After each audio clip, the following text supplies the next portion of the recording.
Now, first of all, what's your name? I'm John Donald Rennie. And where were you born? I was born actually in Greenock because my mother moved down there to the north. But then we're originally from Raasay. From Raasay. When were you born? 1937. 37, so you're about 75, are you? 77 this year. Now tell me, you know all about Calum's Road. I knew all about Calum and everything about him. And I used to go there and give him a hand at times and all when we were boys. We went to Torrance School. Torrance School was about half a mile from Calum's house. And it wasn't called Calum's Road, it was called South Arness. That's where Calum stayed.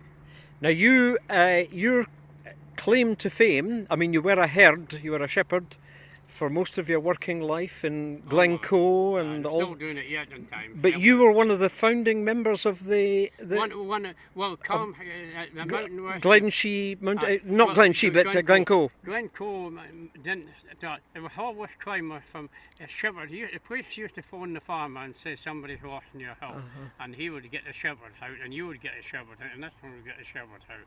But then when Hamish McInnes came in 1957, he decided that after a wee while, he decided to start up. He came from the other side of Greenock.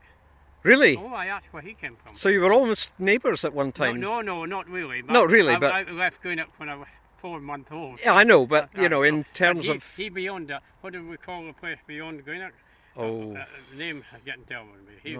He came from there. So he started off after a while, and he took a bull by a horn, you know, so he started it, and then the police, instead of phoning the farmer, went to him, and now he's a big man now. He's retired. A big man, yes. He's retired. We'll not talk about Jimmy Savile, of course, no. Because he brought a bit of tarnish to Glencoe. That was where Hamish McInnes was in Jimmy Savile's house. Aye.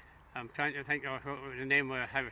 So tell me about some of the biggest successful operations and some of the tragic ones.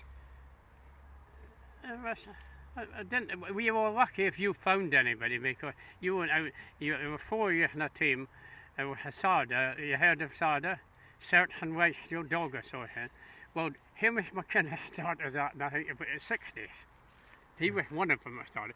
But every shepherd went out with a dog. Aye.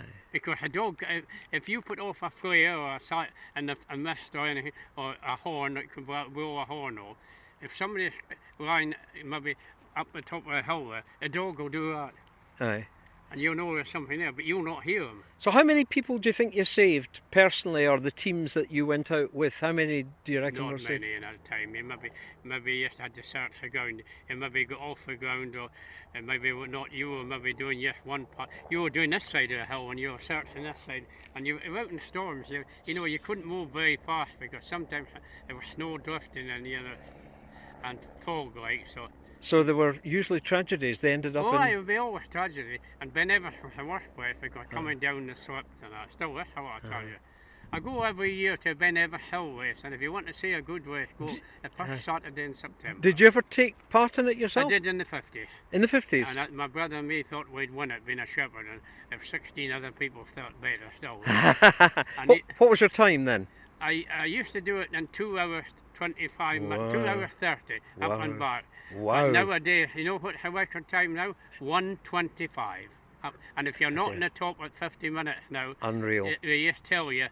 And 2 years ago, I was near, they say 3/4 of the way up, and we're speaking to some of the boys from the Mountain Rescue, and they've got a 2-way radio, and they said to me, "There's them leaving down now." And you know, I had a job to get that quarter of the way up because before the first man was up, and they're on the top about 57 minutes, and that's 4 miles. Right. Well, it's been a great privilege and pleasure to speak to you, Mr. Rennie. At times, I know, if you ever want to come along, and we have the Cayley in September, we start in September, it's a Gaelic, and I tell everybody because we're in Perthshire, not all in Gaelic, because we can't do it in Perthshire, because the people are not coming, wouldn't understand it. No. I do the Cayley, I'm the chief for the Gaelic. And where is it held exactly? Yesterday, St Matthew's Church. Oh, right. Not far from, yeah. And what's the date then? Well, roughly?